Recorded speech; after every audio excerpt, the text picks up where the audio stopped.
Hai semuanya, saya Juliem dan selamat datang di kelasku. Oke teman-teman, kita lanjutkan lagi seri belajar kita tentang JavaScript ya teman-teman ya. Masih tentang array pada JavaScript ya teman-teman. Di mana di video sebelumnya kita telah belajar ya tentang array teman-teman ya, bagaimana membuat array tersebut, bagaimana mengakses data dalam array tersebut ya teman-teman ya. Di video kali ini masih tentang array juga teman-teman, tapi kita akan membahas atau belajar tentang beberapa metode yang memang diperuntukkan untuk mengelola data array kita ini nanti teman-teman ya. Metode yang akan kita pelajari yaitu ada yang namanya teman-teman metode push seperti ini teman-teman ya. Kemudian ada juga metode pop seperti ini teman-teman. Oke, langsung saja teman-teman ya, kita akan bahas, nanti sekalian saya jelaskan ya teman-teman ya. Sebelumnya kita buat dulu sebuah data array teman-teman ya. Seperti pada contoh sebelumnya, kita buat array buah aja dulu teman-teman ya.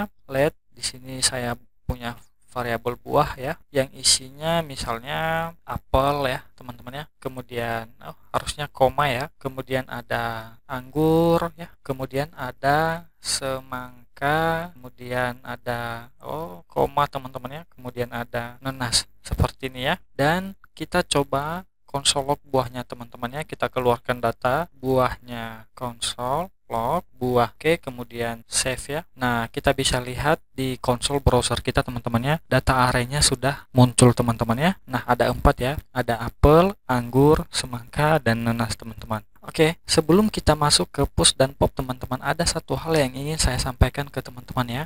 Bagaimana sih cara kita untuk mengetahui panjang daripada si array kita ini teman-teman? Maksudnya panjang dalam arti berapa banyak sih data yang ada di dalam array ini teman-teman. Misalnya kan kita kan punya variabel buah nih teman-teman ya. Isi daripada variabel buah ini kan datanya array teman-teman ya, yang terdiri dari beberapa nilai ya, seperti ini apel, anggur, semangka, dan nanas. Oke, kalau datanya sedikit atau seperti ini kan teman-teman kan sedikit. Dengan begini kita bisa langsung menebak ya, kalau buah itu datanya ada 4 ya teman-teman, yaitu apel, anggur, semangka, dan nanas ya, ada 4. Nah, kebayangkan teman-teman kalau datanya banyak, kita tidak tahu berapa sih data yang ada di dalam wadahnya ini, atau si variabel ini kita bisa sebutnya kita bisa sebut ya teman-teman ya. Untuk mengetahui berapa banyak sih data yang ada di dalam variabel buah ini teman-teman, kita bisa buat seperti ini ya. Misal kita buat variabel baru deh. Di sini saya mau buat nama variabelnya jumlah data buah. Oke. Nah, kemudian kita ambil variabel buah yang ini teman-teman ya. Buah, kemudian titik, length seperti ini teman-teman. Nah, jadi untuk mendapatkan nilai panjang daripada sebuah array, panjang di sini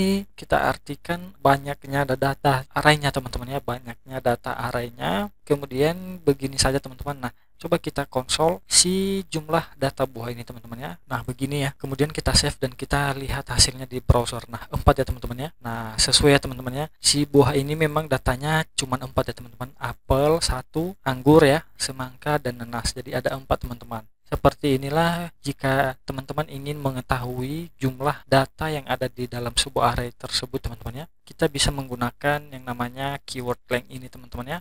Tapi diikuti dengan titik dulu teman-teman ya. Nama variabelnya, data arraynya teman-teman ya, kemudian titik, kemudian diikuti dengan keyword length tersebut teman-teman ya. Bisa juga kita buat seperti ini, langsung saja kita konsol ya teman-teman ya. Seperti ini, jadi ini tidak perlu lagi kita hapus, langsung kita save. Nah, hasilnya sama saja teman-teman ya. Nah, oke. Sekarang kita masuk ke metode yang akan kita pelajari di video ini teman-teman, yaitu metode push dan pop. Pertama kita ke push dulu teman-teman ya. Nah, jadi teman-teman, push ini adalah merupakan salah satu metode array ya teman-teman yang terdapat di bahasa pemrograman JavaScript ya teman-teman ya. Yang mana metode push ini berfungsi atau berguna untuk menambahkan data array di belakang teman-teman ya. Nah, di belakang maksudnya seperti apa? Nah, di belakang maksudnya di akhir nanti teman-teman. Dengan metode push memungkinkan untuk menambahkan data array teman-teman. Misalnya kita di sini punya data apel, anggur, semangka, nanas teman-teman ya. Nah, misalnya kita mau nambah satu lagi nih di akhir ya teman-teman ya. Misalnya di sini kita buat pisang. Oke, kalau kita konsol log si buahnya, nah datanya muncul ya teman-teman ya. Ada pisang ya. Tapi dengan metode push kita nggak harus melakukan seperti ini lagi teman-teman. Yang awalnya adalah 4 teman-teman ya. Apel, anggur, semangka, nanas. Nah, dengan metode push ya, saya ulang lagi, kita bisa menambahkan data array di buah ini teman-teman. Kebetulan contoh kasus kita kali ini adalah data buah teman-teman ya. Jadi kita bisa ngambil variabel buahnya teman-teman ya, kemudian titik ya, kemudian diikutin dengan metode pushnya, buka tutup kurung. Di sini si push ini memiliki parameter yaitu berupa di sini katanya item ya teman-teman, string, oke, dan bisa juga berupa array teman-teman. Tapi untuk pertama kita coba contohkan satu data aja dulu tuh yang simple ya teman-teman ya. Seperti yang tadi ya, kita ingin menambahkan satu data di belakang data array ini teman-teman ya, yaitu setelah nenas teman-teman. Nah, teman-teman bisa masukin aja di sini datanya di dalam kurung push ini teman-teman ya, pisang. Kemudian kita konsol log buahnya teman-teman yang ini ya. Nah, langsung saja di save dan kita lihat di browser di konsolnya lebih tepatnya teman-teman ya. Nah, teman-teman bisa lihat ada pisang ya teman-teman, nambah. Nah, jadi seperti inilah kegunaan daripada si metode push ini teman-teman ya. Tapi dia nambah di akhir teman-teman ya, di akhir di sini. Maksud saya setelah data array yang terakhir teman-teman. Nah, di situ nanti si push ini menambahkan data array-nya. Kemudian teman-teman, dengan metode push ini juga tidak hanya seperti ini yang bisa kita lakukan teman-teman. Kita juga bisa memasukkan array di dalam variabel buah ini teman-teman. Jadi seperti yang kita pelajari di video sebelumnya teman-teman, kita kan telah mempelajari yang namanya array multidimensi teman-teman ya, walaupun yang masih sederhana ya teman-teman ya. Jadi multidimensi dalam arti array dalam array teman-teman ya. Nah, kalau kita lihat di hasilnya di sini teman-teman, ini kan masih array sederhana teman-teman ya. Nah, kita ingin nge-push data tapi yang berupa array, misalnya seperti ini teman-teman ya. Ingat teman-teman ya, kalau kita buat data array itu harus dibungkus dengan kurung kotak seperti ini teman-teman ya. Di sini saya mau nambahkan data array tapi yang berupa integer aja deh ya. Contohnya seperti ini 1, 2, 3, 4, misalnya seperti ini ya teman-teman ya. Kemudian kita save ya. Ini kan kita konsol buahnya ya, dan kita lihat hasilnya di konsol browser kita teman-teman ya, save. Nah, teman-teman bisa lihat data yang kita push itu ditambahkan ke data variabel buah ini teman-teman. Nah, seperti ini ya, datanya ini muncul. Nah, jadi seperti inilah kegunaan daripada si metode push ini teman-teman. Selain dia bisa menambahkan data di dalam data array ini teman-teman, kita juga bisa menambahkan data yang memang berupa array teman-teman ya. Kemudian dengan metode push ini juga teman-teman memungkinkan kita untuk menggabungkan 2 atau lebih data array teman-teman. Oke, misalnya di sini ya, punya variabel buah teman-teman ya. Nah, kita juga punya data misalnya hari seperti ini ya. Contohnya seperti ini teman-teman ya. Datanya ada Senin, kemudian Selasa ya, kemudian ada Rabu. Begini aja teman-teman ya, saya atau kita maunya kan menggabungkan buah dengan hari teman-teman ya. Kita bisa memanfaatkan metode push ini juga teman-teman. Caranya seperti ini, kita ngambil variabel buahnya dulu teman-teman ya, data array buahnya dulu, kemudian kita gabungin dengan variabel hari atau data hari ya teman-teman ya. Nah, tapi kita ngegabunginnya menggunakan metode split teman-teman ya. Di JavaScript ada yang namanya metode split teman-teman. Nah, itu dengan cara kita ketikkan simbol titik aja teman-teman, simbol titik sebanyak 3 kali teman-teman ya. Kemudian kita gabungin dengan array yang mana, hari ya teman-teman ya, seperti ini. Nah, kemudian coba kita konsol log buahnya ya teman-teman ya, dan kemudian kita save dan kita lihat hasilnya di browser. Nah, teman-teman bisa lihat digabung teman-teman ya, apel, anggur, semangka, nanas, Senin, Selasa, Rabu. Jadi dengan metode push ini memungkinkan kita untuk memanipulasi data-data array kita teman-teman ya. Nah, tapi teman-teman perlu ingat ya, metode push ini menambahkan atau menggabungkan data array-nya itu di akhir ya teman-teman ya. Teman-teman bisa lihat kan, dia selalu di akhir, bukan di awal teman-teman ya. Nah, itulah kegunaan daripada si push ini teman-teman. Oke.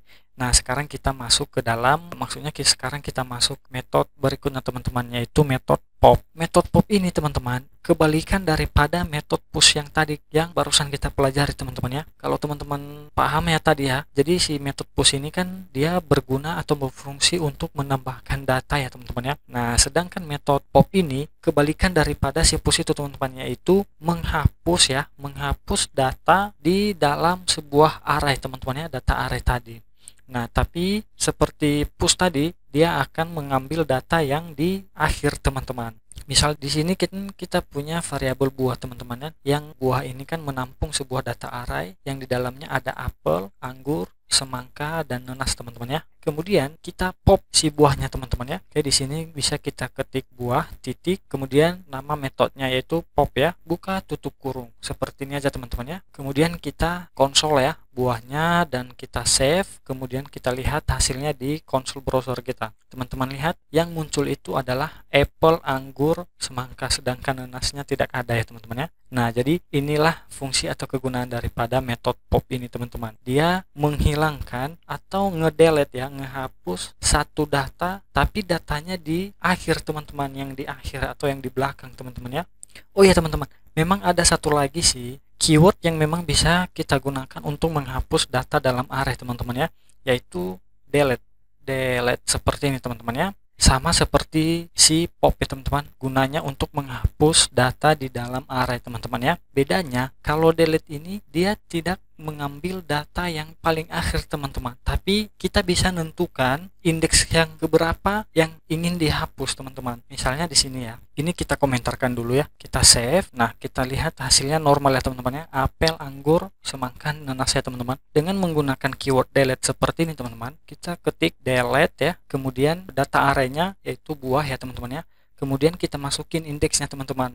Ini harus kita include-kan ya, kita masukin indeks keberapa sih yang ingin kita hapus teman-teman. Nah, di sini kita lihat kalau apel ini indeksnya 0 ya teman-teman ya, dan anggur indeksnya 1 dan seterusnya teman-teman.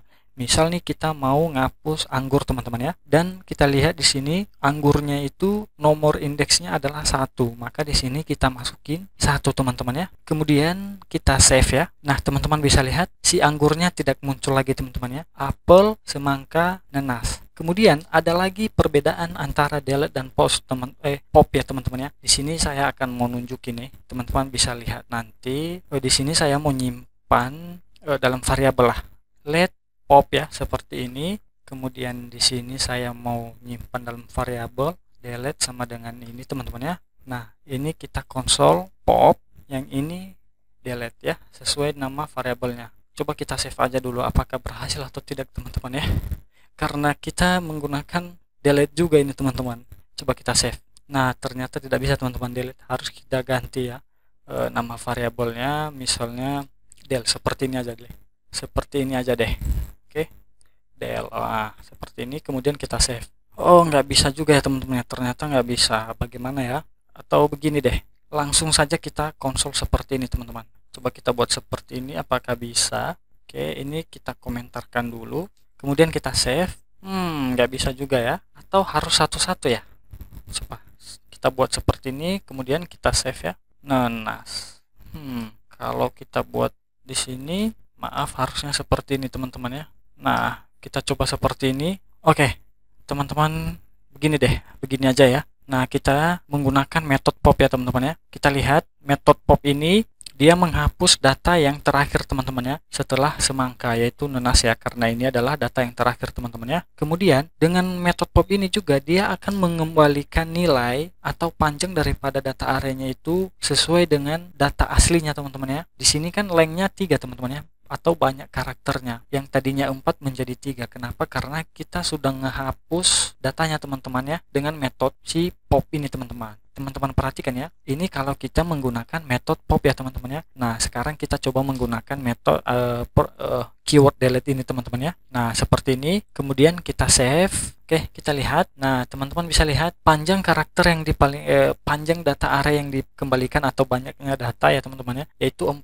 Sesuai teman-teman ya, sesuai dengan data aslinya saja. Inilah perbedaan daripada metode pop tadi dan keyword delete ini teman-teman ya. Dia hanya mengosongkan data atau indeks yang kita pilih aja teman-teman. Nah, makanya di sini muncul empty teman-teman ya. Ini empty. Padahal sebenarnya datanya ada teman-teman ya. Makanya di sini dikembalikan lengthnya adalah 4 teman-teman. Jadi si keyword delete ini dia hanya mengosongkan datanya saja teman-teman. Sebenarnya ada teman-teman ya. Jadi seperti itulah perbedaan daripada pop dan delete ini teman-teman ya. Nah, jadi untuk video kali ini cukup sampai di sini dulu teman-teman ya. Semoga teman-teman bisa paham ya penggunaan antara push, pop, dan delete ini teman-teman ya dalam agar kita bisa memanajemen atau mengelola data-data array kita ke depannya nanti teman-teman ya. Nah, untuk video kali ini cukup sampai di sini ya teman-teman ya. Sampai jumpa pada video selanjutnya dan terima kasih.